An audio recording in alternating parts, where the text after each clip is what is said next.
Hi guys, welcome to Tips and Tools with me on Tuesday, March 31st. So there were some questions that were posted in the event, so I think I'm going to address those first, and then we'll see if there's questions after that, and otherwise I will answer questions on the Orient Yourself or Getting Around the Academy, because I know we have a lot of new members, so if anybody has any questions about that, we'll go with that format. So Donna is here helping me out, and she's looking at your questions in the chat. So if you guys do have any questions, please post them in the chat and we will get to them. And just a reminder, if everybody can mute their mics, that would be awesome.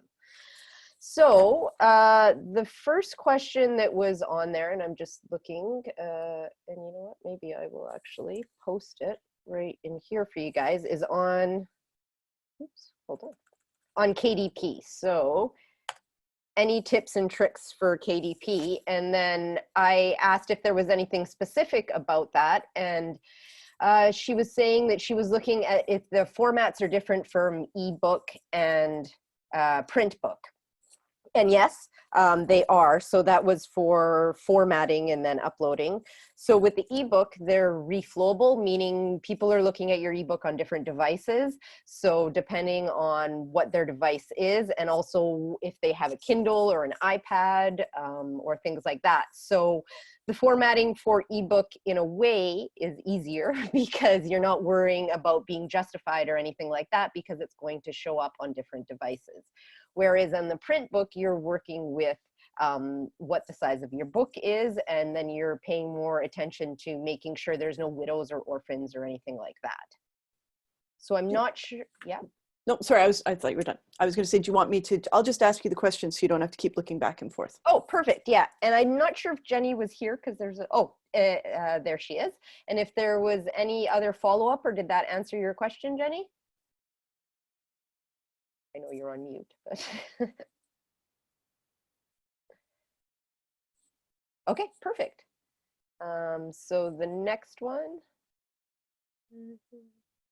Haha, that's really funny. I copied here and pasted from somewhere else. So should I invest time and money, from Karen? Should I invest the time and money in Vellum or continue to pay someone to format my and print books?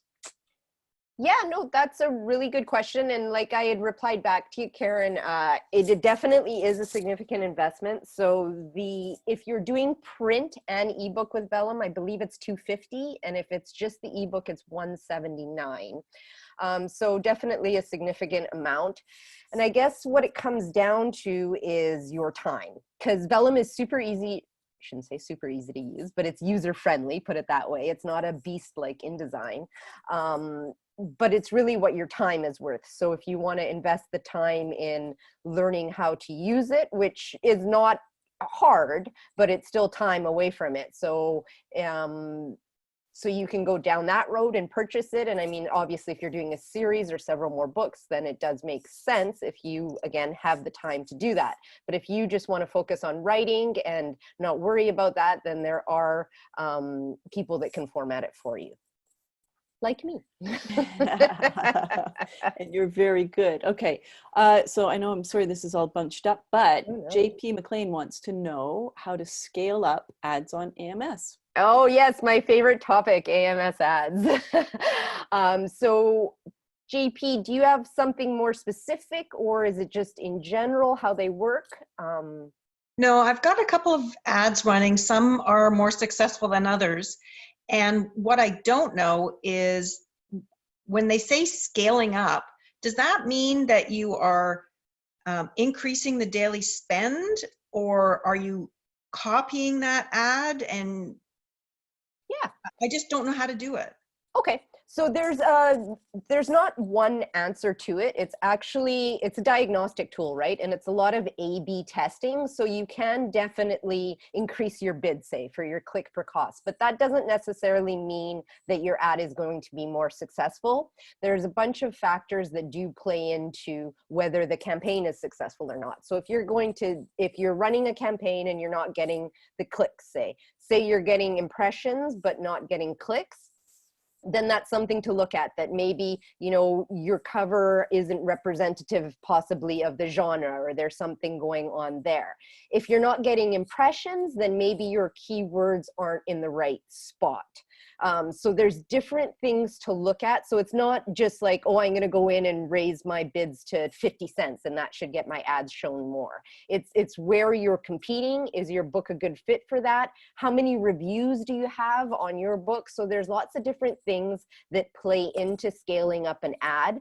And it's really about looking at it every day and checking out where it's hitting, where it's not hitting, and things that you can improve on. And then so you can try different things, like you can diagnose which keywords are getting clicks, and then you can create a new campaign, say, with those keywords. So even if you're running multiple campaigns, for my clients, I run multiple campaigns with various different topics, so to speak. So then if I see that there's keywords from every one of them that are hitting, then maybe I'll try and make a campaign that has those words and see if that's more successful. It's a lot of trial and error. So I wouldn't say, no, go in and just increase your bid, because that's not necessarily going to give you the result. And that could also become very costly, because if there are keywords, now say you're bidding at 50 cents and now those keywords are getting hit, but you're not selling anything. Now you've spent a lot of money, but you haven't sold any books, right? So there are things, because remember when they do, so your ad is not charged for just having your ad up there. When you get charged is actually when somebody clicks on your ad and then goes to your book page. So if you're in a place where you're getting a bunch of clicks, but maybe your book doesn't fit there, then you're not going to get any sales. But this ad is being shown and then people are clicking, because not a lot of people know that you're getting charged for that. You know what I mean? So unless you're an author or you're doing it, maybe you're not familiar with AMS ads. So people are just randomly clicking and now you're paying for that, but they are not interested in your book. They just want to see the ad. Does that make sense? Yeah, and thank you. That's terrific information. And maybe I'm using the wrong terminology. I've got an ad or several ads now that are doing well. So they've got a good click rate. They've got good purchases against them, and I want to do more. I want that ad that is doing really well to do better. And I just don't know how to make that ad bigger and give it more reach than what it's currently got. Yeah. Okay. So that is one thing that you can try. Then you can increase your bids. And I mean, I wouldn't double them. I'd go up for, yeah. I don't mean the bid. I used the wrong word. The campaign. You're talking the campaign. The amount of spend. The amount of spend per day. That's okay. So there's two different things. The bid is what you put on the keyword. So say your keyword is romance and it's 25 cents. So that's your keyword there. The daily spend is the total of the campaign. So that's how you can manage that your clicks don't get out of control. So say you set that at $3. So once you hit your daily spend, it's not going to show anymore, because that is the restriction that you've put on it. So you can do two things. You can increase your bid. That means the keyword, or you can increase your daily spend. It's whatever you're comfortable with and what's within your budget. And also you want to try different things too, right? So I would suggest maybe you increase your bid. So if it's like at a quarter, maybe you go to 35 cents or whatever the case may be. Again, whatever is within your budget. Let that run for at least 2 to 3 weeks. You're going to see like initial data in the first couple of days, but really you need a couple of weeks of running at that price to see if that's effective or not. Or conversely, you can change your daily spend and increase that by $1 or $2, whatever you are comfortable with, and then let that run and see how that does. Does that make sense? Yep. Yeah. Absolutely. Thank you. It's a lot of trying different things and a lot of playing with it, right? Setting up the campaign, the initial part is one thing, but it's really the monitoring where you'll see your success. Great. Thank you very much. Appreciate that. No problem. What No else? other questions in the chat yet. Right. And I think we got the ones that were pre-given. Yes. Oh, there was one, what's AMS? So that's Amazon ads. So that is the sponsored ads or product ads that you can run on Amazon. So there we go, Amazon Marketing Services. Perfect. So like Donna said, those were the ones in the chat. So I'll open it up now. If anybody has any questions on those or different things or getting around the academy or anything like that.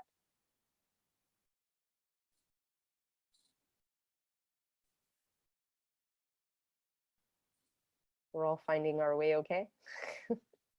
Funny, quiet group today. How Yeah. unusual.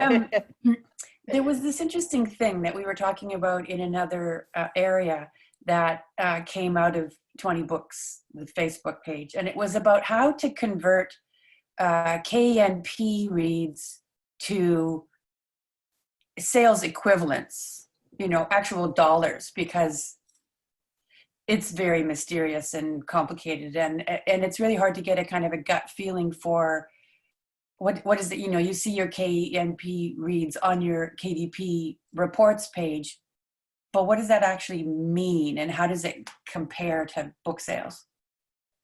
So that's your page reads. So I believe, and Donna, you'll correct me if I'm wrong, it's 0.045, right?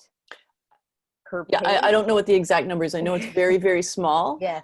And the one thing that I know is with a book that is like Marianne, like the length you write and the length that I have published, my KNP reads, if someone makes it all the way to the end of the book, I make as much money. I'll make like $3 on that book, which is the same as if I'm charging $2.99 for the book, right? So, but Or like 350-page book or so? Or in fact, yeah, like just around, yeah, around 300 that. pages. Okay. Yeah. So a it's- shorter book then is you make more money if you sell it, and a longer book, Exactly. I mean, assuming they're not priced. And assuming page people length. make it, and assuming people make it all the way to the end, right? Yeah, yeah. But yes, so that's why, like for instance, with Crystal's series book, which is twice as long as Scrappy Rough Draft, she's going to do way better on the KENP, like on the the Kindle Unlimited people who read Because it. they're all priced similarly. Right, and for folks who don't know, sorry, Stephanie, the KENP is what gets calculated when people are reading on Kindle Unlimited. So they're Right. not actually buying your book, but they're No. paying that $10 a month. Yes, but then it translates into page reads, right? Yeah. So you're getting a share based on how many pages are actually read. So if you have a 400-page book and people are only reading half of it, you're making the same amount of money as someone with a 200-page book that someone finishes. That's And right. you have to be exclusive to Amazon to be in the Kindle Unlimited. Yeah. Yeah. So yeah, but yeah. So that's great. That's helpful math. There, and there's a little Terry has that she makes 8 cents when her 32-page book is read on Kindle Unlimited. That's cool. Yeah. I was just reading Wendy, cannot find the email. I'm not sure how to get to a meeting. So if you click into events, so whichever the event is that you're going to, there'll be a Zoom link in there, and that's how you can get into the meeting. It'll take you in. And you can also export that link to your calendar. But for this week, some events are in a bigger room. So Crystal has been sending out a different link. So just be aware of that. But it's still updated in the event as well. So as long as you go into events and then go into whatever the event is and click the Zoom link, then you'll be okay. But if you had prior, say last week, RSVP did 2 events and bookmark that link into your calendar, that link won't work. So just be sure for the rest of the week to go in through events and click the Zoom link that way. What else do we got? There's another one. I'm going to go find another one, but Holly asks, is it possible to have a book on Amazon and also on Kobo? Yeah. So when would we not be able to have it on both? And that's kind of what Joanne was referring to. Sorry, I'm Oh, do you want to answer that one? Or it's yeah. So yes, you can have it across. It's called going broad, right? Oh yes, going wide. Yeah. Going wide, going broad, going wide. So you Same can have thing. it on all the platforms, including Apple and what are all the other platforms? There are other platforms too, right? KDP D2D distributes it. Nook. But then if you're then that means you cannot put it in Kindle Unlimited, because Amazon makes you only have your book in Amazon if you want to have Kindle Unlimited, which is what gives you the KENP page reads there.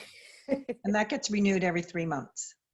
So you can opt out after 3 months if you want to go wide and you've not been wide. And the other thing you can do every 3 months is do a promotion. So you can make your book free, or you can do one of those scaling down, which I know Marianne has done before, where you go from like your $4.99 to $3.99. Oh, you go backwards. So you go 99, $1.99, $2.99 up, or you can make it free. And the value of making it free, every time I've put my book free, I don't get paid for the whatever 500 downloads, but my KENP reads go up because the book is getting some profile. So I've actually never not broken even if I buy ads for the free days, which is kind of a neat thing. So I was just reading Wendy's message. There was a link in the event, so I'm not sure what happened there. Because I know I was clicking it. That was part of taking down the other meeting. Lessons on Scrivener in the Academy, there are. I'll go and find some right now. And I will post the links. I can post the links after I post this as well to the Scrivener tutorials. So I'll post that when I post the recording. I had a note about that. Well, and do you want to tell people how they can find them themselves right now? Sure, if I can remember where they are. I just mean, if you go to the top level of the yes, Academy. You can always do the search. Thank you, Donna. Jeez, absolutely. If you go to the top level where it says search the Creative Academy and write in their Scrivener tutorials, they will pop up. I want to know how Danny's surf is moving and the wind is moving her palm tree. Yeah, that's pretty It's cool. an actual video. Actually, I went on Google and I searched how to get a background. And when I got into my Mac, it was already there. It was the only beach scene that I had, so I just popped it up. But it's a video or a GIF. It's constantly moving. It's a GIF, yes. Don't ask me, it was just there and it was moving and I was so excited when I saw it. I was like, woohoo, looks like Miami Beach. I thought maybe you were actually somewhere tropical. No, I wish. I'm from Miami, but I'm up here in northern Washington, right by the border. So there was another question. Sylvia was asking, any recommendations for what to opt out of without missing any key announcements? Fear of FOMO. Is that for this week with the cruise, I'm assuming?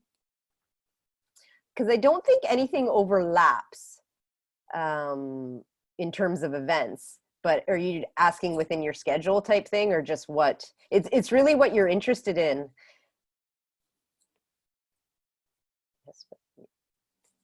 Yeah, so really there's a lot of different events. It's depending on what you're looking for. I mean, there's a great lineup of presenters and there's great talks. So it's hard to say what you should opt out of or not. There are a lot of the regular announcements that we do, we try to do in every one of them. So you're not going to miss out. And of course, everything is recorded, so you can always go back and watch it later. So that's the awesome thing about Online Academy, that you can definitely check that out. So when I do post the presentations, it usually takes me a few hours by the time I download it and upload it and things like that. And then a email is sent out to everybody, or however you get your notifications, whether it's email or through the bell on the app. There is a notification saying it's live now, and then you can go in and watch that, so you'll never miss out on anything. And as always, if you are looking for something, say you missed the notification, you can go to the top level, like Donna said, and search the Creative Academy, and it will come up there. And it's always the same title that is posted in the event. So so that's what you would have to look for.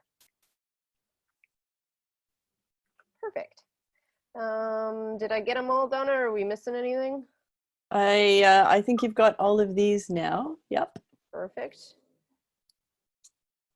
Any other questions that people are wondering about? I have a question, and it concerns the green screen, because I know some people have had to put a solid colored cloth behind them to get the images to look so beautiful.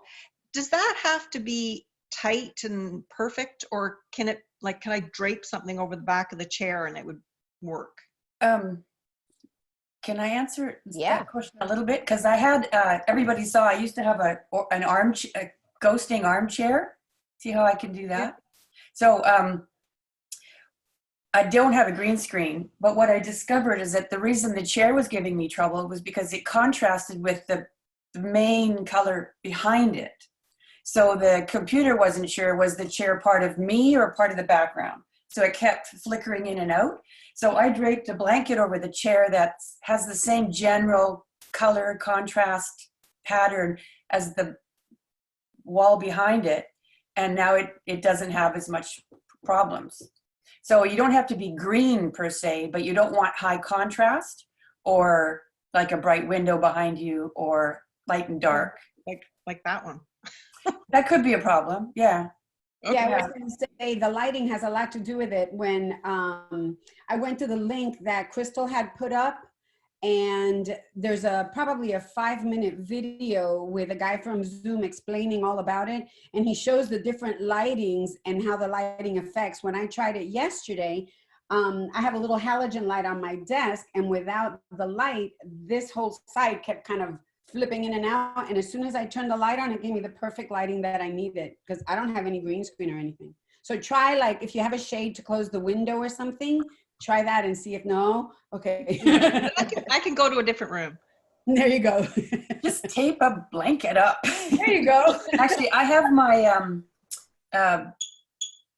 my daylight thing here, and I think because I'm bright, it's not as confused about subject and background. It's picking up your tones. It's picking up your tones and contrast. Mm-hmm. We'll have it all figured out by the end of this week. So Holly was asking a little bit more. She's if I can explain about Vellum. So Vellum is a software for you guys that are familiar with it, that helps you create your books basically for layout. So you can do ebook or print book with it. I'm a big fan. Like I said, it is easy to use. It's user-friendly as opposed to, say, InDesign. I don't know how many of you are familiar with InDesign, but InDesign's a beast.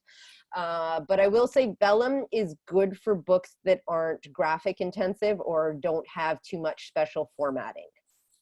So a fiction book or things like that is fine. But if you're trying to do a picture book or something like a guide or something like that, there is some limitations with Vellum. It's great. You just bring it in, you import your Word document, and it'll lay it out for you. And then you go over and make sure that there's no funny page breaks or anything like that. And then there are certain templates that you'll pick. So I believe there's 5, I want to say, I'm not sure, but gives you the different options to format your book, whether you want to do a drop cap or you want to have the paragraph indented or things like that you can play with, just the kind of feel that you want to give your book. But again, it is limited in what you can do with it. It's a great tool for laying out, like I said, novels and things like that. But just be aware that, yes, if that is a road that you're going to go down, think about what it is you're actually writing and whether it is a good fit for it, because it is a significant investment as well. Does it also have cover options as well, or just that's No, just the formatting? It's just the formatting. So you bring in your cover from thereafter. So if you're doing an ebook, it's a simple click of the button, as long as you have your ebook already, your cover already done, and then you bring that into Vellum and it lays it out for you. So sorry, go ahead. No, go ahead. Oh, I was just thinking, like, I did it on Amazon before, but I'm just wondering, is there an advantage for me to use Vellum? So you used Kindle Create? Yeah. Yeah, so Vellum is easier. Oh, okay. And it gives Right. and it gives you more options again. Yeah. Okay. Like fonts and things like that? There are standard fonts, yeah. So there's 12, don't quote me on that, okay. but there is a variety. Yeah, I believe with Kindle Create, and I never used it, but I have read about it, that it's very limited in what you can do with the formatting, right? It is, yeah.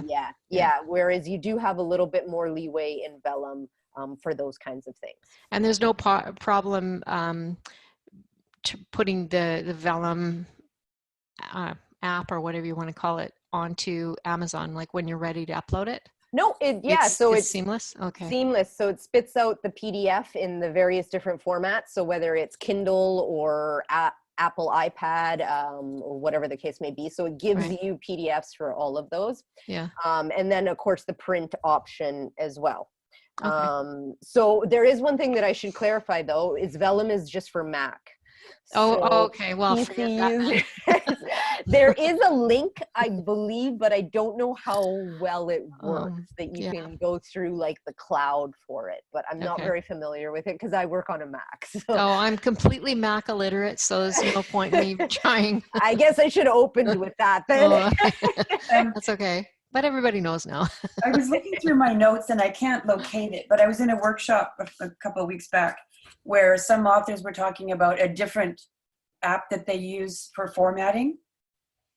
I can't find the name of it, so I apologize, and maybe I can track it down. But it's for PC or Mac, but it apparently has certain, I don't know if it says user-friendly as Vellum. I love Vellum, but it apparently has more flexibility so that you can actually search and edit in the application, which you can't. You can search and edit, but you can't. Sorry, you can edit, but you can't search in Vellum, right? Mm.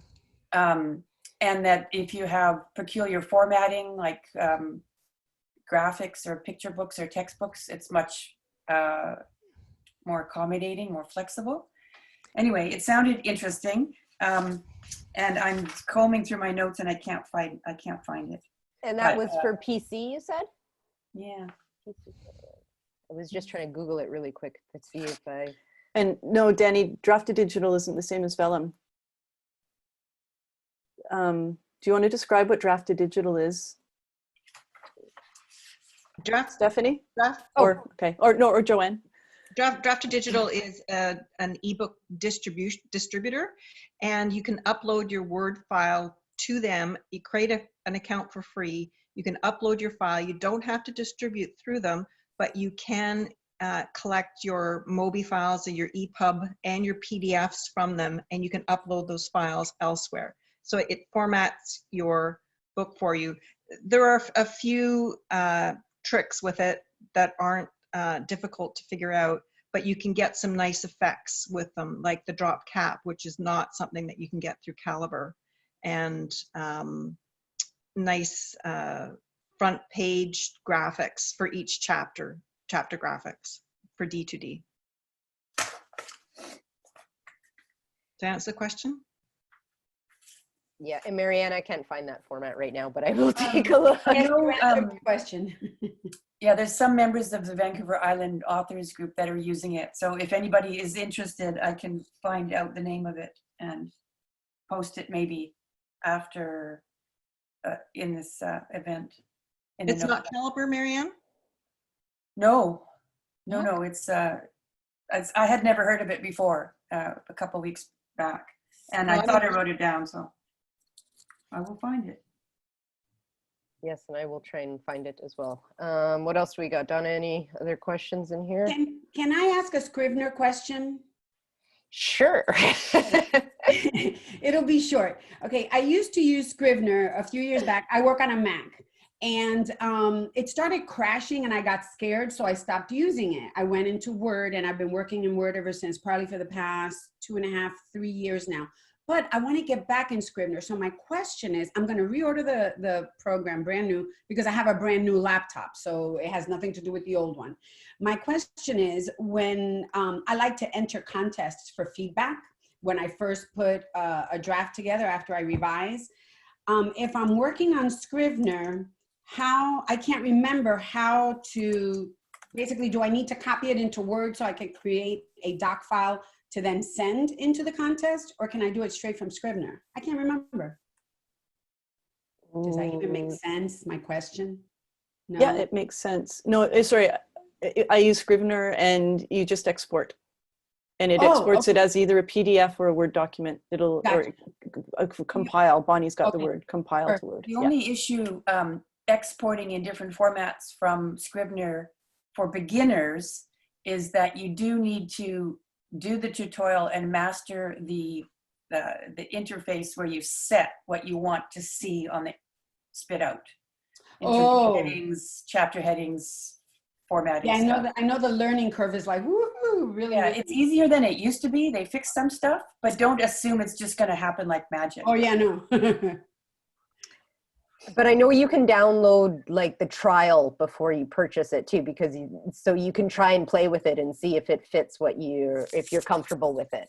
Well, I want to force myself to use it because I know it's easier. Yeah, when you have, you have your cork board. I mean, I have a whiteboard behind me that's the size of the wall, but I like that cork board where it's easier to just see everything at a glance. So I want to force myself to learn it better, although I have no idea why it used to crash. Originally, it was made for Mac, if I'm not mistaken, right? Yeah, it was made Yeah. for Mac. And it could just be that it's too old, right? Like they're Maybe in version 3 now. Yep, So, that's exactly right. Yeah. Thank you. Bonnie Jacoby is like a rock star in Scrivener. Oh, look, she's even saying things here. There you go. Oh. There's a tutorial, not a tutorial, a conversation that I had with Bonnie and others, and it's in that link above there. The old license works, Bonnie, but not like the upgrades. You have to pay. I had to pay when I upgraded from 1 to 2. It wasn't the full amount, but yeah. Or maybe I'm special, but I had to pay. Yeah, apparently you do have to, but it's not expensive. Yeah. Exactly. It's maybe $45 or something. Yeah. A lot of times too, if you go through Nano, although this year I don't think they offered it, you could get it at half price. That's how I originally bought it. Yeah. I did NaNoWriMo and I got it for $25 and I was like, woohoo, it was awesome. And I really enjoyed it until it started crashing. So now I'm just gonna repurchase it and reload it into my new computer. Okay, and Do we have a coupon? I was going to say, Yeah. we did have a coupon, but it's possible that all of their coupons expired. I know there was a little bit of trouble. So Crystal was working on getting another one. Oh, I will put that on my list to see. I'll check right now. Then I shall wait for your reply.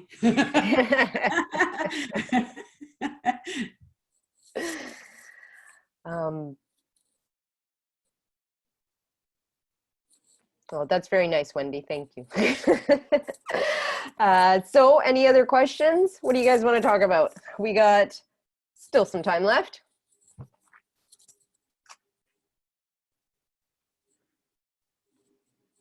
Everybody's quiet. I'm trying to think of questions to ask you, but I'm new to the Academy, so I'm still trying to figure out, like when I go to creativeacademy.com, it's a different screen. So while I'm there, like if I'm on the one with all the red, right? I go in there and I try to find the stuff for the cruise and I'm like, wait, it's totally different. It's like, oh my God, my mind is about to explode. So you're talking about the Mighty Networks though, right? Not the website. The websites. When I go to each website, they're each different. There's one that is creative-academy-yada yada mn.co. And I was like, but I'm in the US. I don't know how it works for you guys. So that's the Mighty Network. So you're in the right spot. Yeah. And then, so what are you trying to find? What is well, no, I have found what I needed. Now what I do is I do what Donna says, go to the search and put in a keyword. And at that point I get all kinds of little things. And then I go and I search. So yeah. I'm getting a little more used to it. That's always a good way to do it. Another way to think about it is the learning hubs are where all your resources are. So that's where our videos are. That's where our book links are. That's where the things you can download, interviews that we've done, all that kind of stuff. The communities. Oh, yeah. Yeah. So you just brought something up. I have all of the books, and so I have them on digital and I have them on print. So, well, when you offered them free, I already had the print books, but I figured why not have them digitally? Because when I travel, I have them with me. I don't have to carry books with me, So I thought that was wonderful. Thank you. But when I went to creativeacademy.com and the website has a cruise ship, and the whole thing. Well, there's an area where I can't remember if it's resources where it shows like all the different worksheets. Well, when I click on them, they don't take me anywhere. And that's what I wondered, if something was going on. No, that's just probably we didn't catch up to catching up. Oh, okay. That's understandable. User error. I mean, us error. Yeah. I'll make a note. And while I'm saying this, Stephanie, there's Terry's got something and Wendy's got a question. And I just wanted to let you know, I just checked the code that we have and it is not valid right now. So we'll put that back on our list. Okay. It was a 15% off anyway, so it wasn't rockstar. A dollar's a dollar, you know, they add up, pennies add up to dollars. So Scrivener, the Canadian license, because I'm in Canada, is $67 for lifetime for the full new version 3. So wait, lifetime with upgrades? No, that's not bad. No, I don't know. I'm not going to say it's with upgrades because that is the most current version. Okay, yeah, because for me in the US, I checked and it was like $49.90. Yeah, which makes sense because of our terrible exchange. Yeah. All right, so I'll just finish with the learning hubs, like I said, where you find the resources. The communities are where you go to chat. So if you're, there's a community for every genre, pretty much. I shouldn't say every, but most genres that we're writing in. So that's where you're going to go if you've got, say, a romance question or something like that. Then you can join the community and you can see what people are posting and talking about that. So those are kind of the two different things to think about when you're orienting yourself. If you're looking for something that we've done, it's going to be in the Learning Hub. If you're looking to chit chat or post a question or something like that, specifically say for a genre, you can go into that community and post the question. But you can always post it at the top level as well. So those are the options. But yeah, in terms of figuring things out, most of the stuff that you're going to want to find is in the Learning Hub. Okay. And basically, like you said, with questions, we go to that specific area and ask. Like, let's say I had a specific question for you as the tech person, right? Yeah, then just tag me. Okay. And send it directly to me. That's the best way to do that. If it's for me. But otherwise, yeah. Do that in the communities area? No, you can just direct message me. If you find me in there, and then it'll send me a notification that you've direct messaged me, and then I can message you back, and then you and I can chat that way. Awesome. So when in doubt, everybody should do that. If you have a question, just direct message. This week, like I said, I'm the lifeboat, but next week I'll go back to being the house elf. So either way, just send me the question and I will figure it out for you. So I think, Donna, we had another one new. We did. What should I know about traditional publishing? Is that Wendy? So there's lots of resources. That's what I just wrote down. Oh, okay. Perfect. You guys are ahead of me. Unless you want to find links, Donna. And well, okay, I could try to do that. Well, how about this one? Terry's asking if most of us are novel writers. So you're a member of the SCBWI. Is that children's book writings?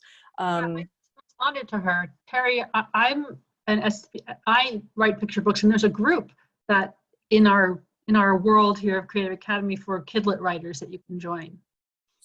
And yeah, the majority of us are writing fiction, but a whole bunch of people are writing nonfiction as well, or multi-genre. Yeah, so like Bonnie said, there is a community for that as well. So make sure that you guys have joined the communities. So your package for the new members, your package gets you into all the learning hubs, but you have to actually join the communities one by one. So that's just clicking on the communities tab. And then if you mouse over the community that you want to join, it'll say join us, and then you're in. So that's something to point out as well. Let's see here.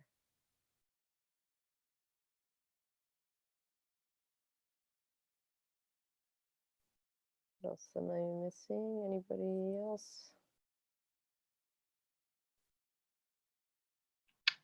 I have a question if nobody else does.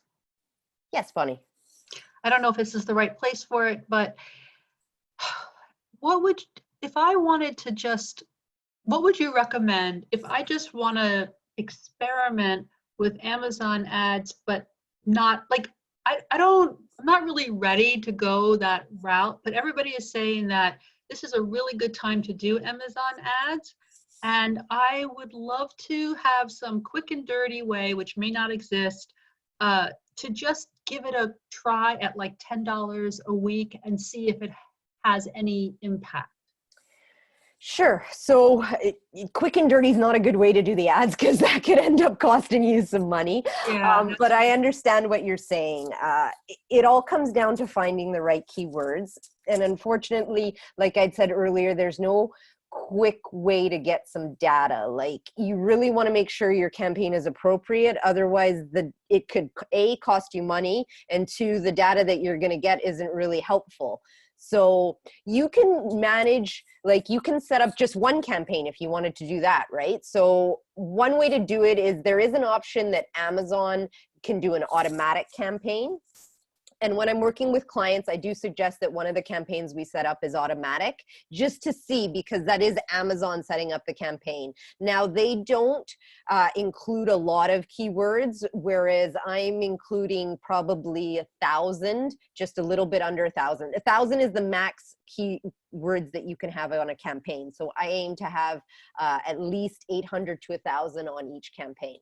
So you could set up an automatic one to see what Amazon does and then monitor your costs that way. So you can still set up the clicks and you can still set up your daily spend. So you have control over that part. You can see what kind of words they're generating for your book and see if you get any traction that way. So that is a quick and dirty way to do it.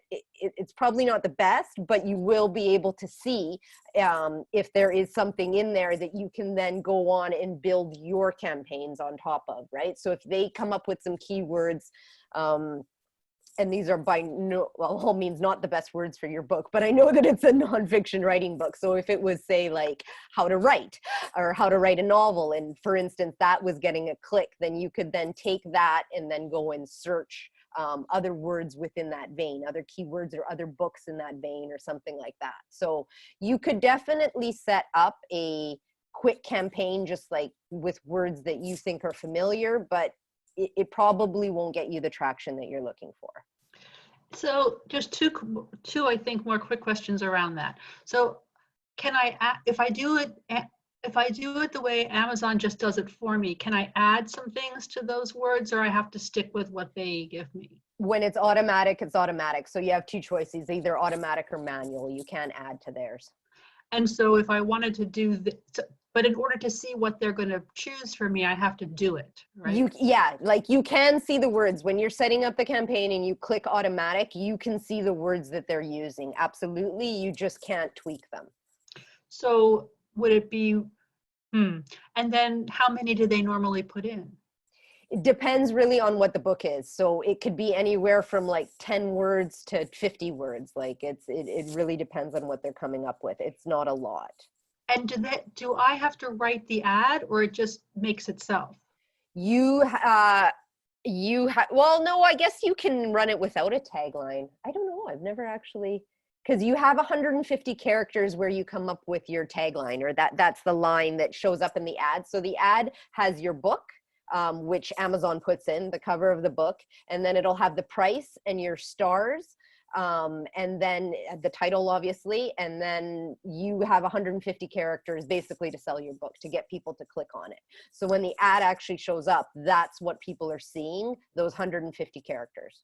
But that's not the subtitle of the book. It's just the title and then whatever you want to say about it, like check out this great book for nonfiction writing or something like that. Sorry, don't use that one, but yeah. Something like that. So that's what's going to attract people's attention to click.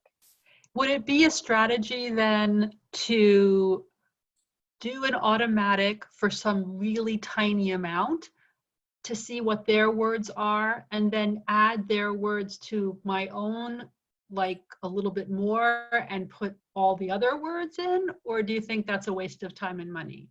No, I mean, you can set what you want it to be, right? So it all depends on in your budget. So you can definitely set that up, and you can set it at, say, 20 cents a keyword, and then you can put a daily budget on it of $3 or whatever your daily budget is, and then you can run it for a couple weeks and then go in and diagnose which words were getting hit and which ones were translating into clicks or impressions, and then go down that rabbit hole and search more of those words using, say, Rocket or something like that. Okay. So it's not it's not a bad idea. It's one way to start. Absolutely. And so I can't do it for the week. I have to do it for the day, because I thought I saw somebody somewhere say, "Oh, I did it for $10 a week," but it doesn't work that way. You can't set up your. It's a by the daily day? spend. Yeah, it's a Daily. daily spend, and it's hard for Amazon to spend your money.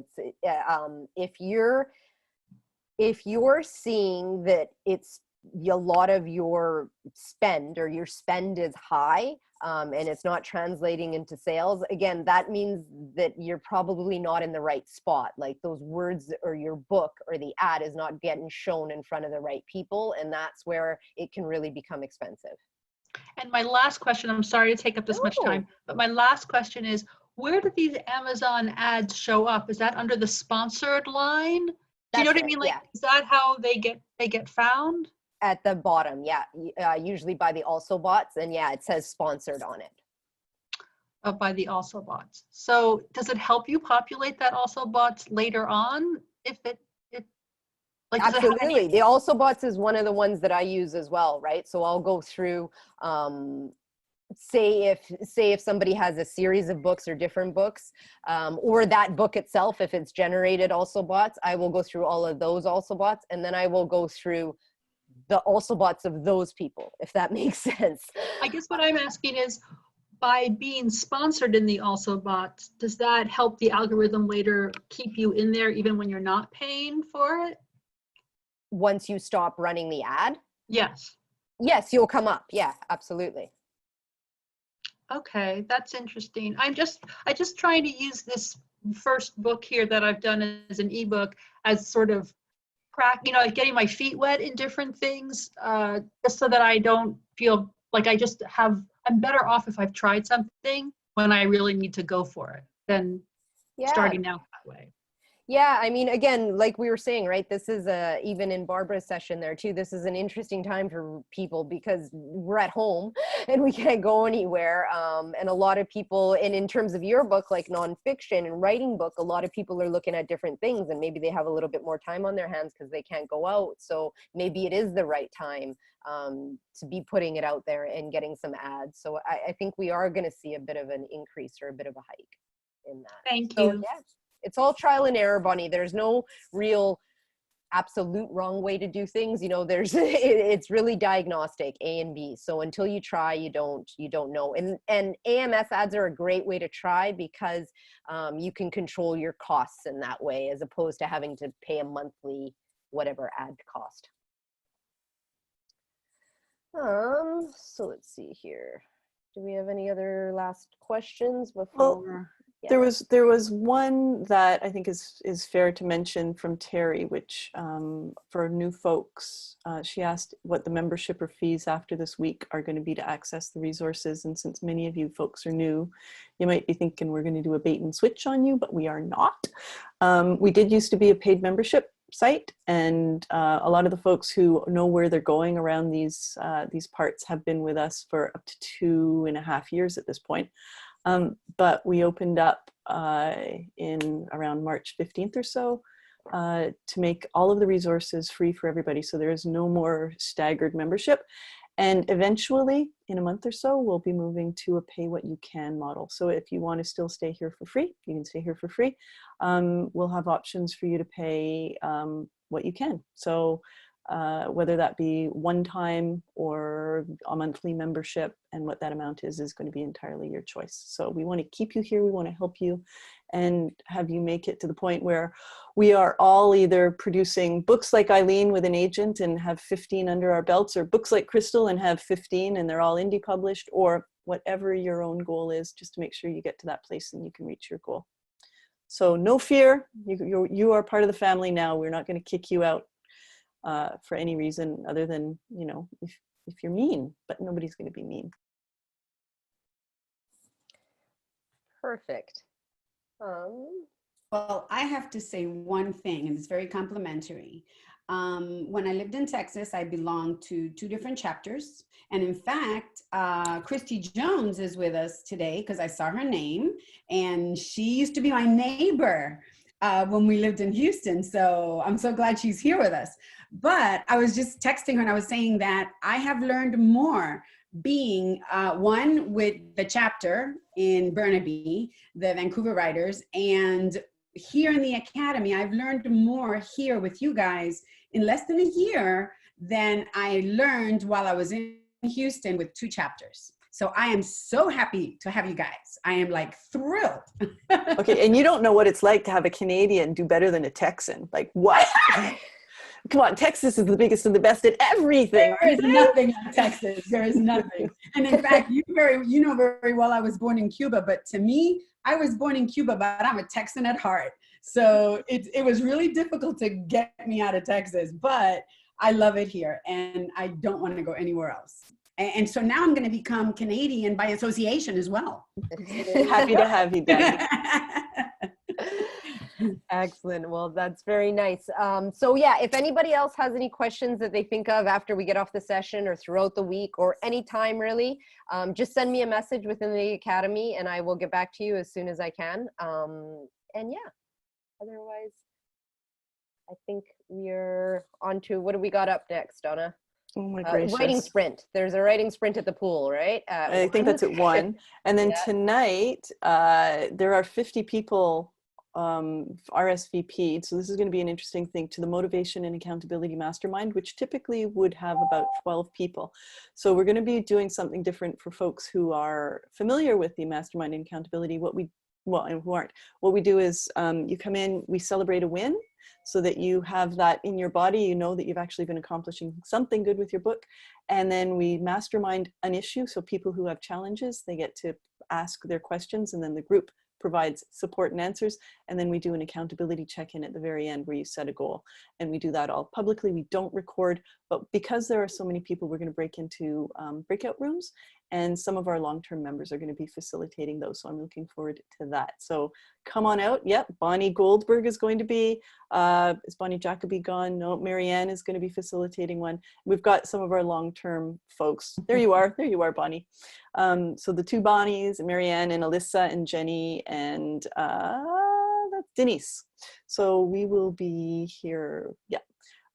Yeah. Will we start all together and then get broken up? Is that how? We'll start all together Okay, so and just then show we'll up. go into your small groups. So it's And gonna you're be going to fun. make that happen. You're just going to make it I'm happen. going to make that happen. And We don't have to do anything. Perfect. I love when you make it happen, Donna. we'll see. We're all very generous with mistakes. All right. See you all later. All right. Well, thank you guys very much. Good afternoon, everyone. Hey, Christy, thank it's so you. good to see you.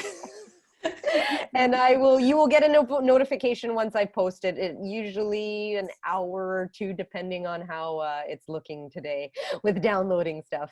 But yeah, otherwise, see you guys next week. I'm here every Tuesday at 11. Thank you. See you Thank tonight, Donna. Stephanie. Bye. Bye. Bye, Denise.